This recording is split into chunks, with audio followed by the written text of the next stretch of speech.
recently had a need to remove some appliances and furniture from a basement, so I removed the bifold doors from this closet and installed the lumber 2x6, 1x3 brackets along the studs.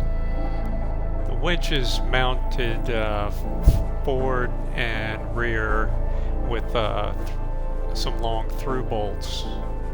Overlapping plywood was nailed down and started at the top with that. So let's take a look at this.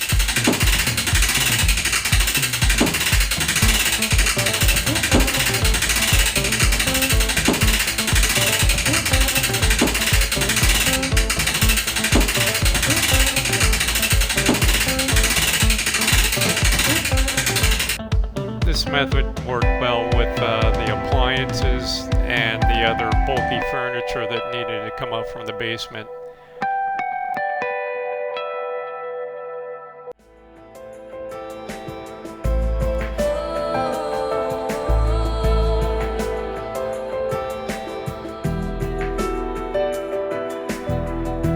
After finishing with the winch, the disassembly was quite easy, and there's no damage to the flooring and minimal damage to the walls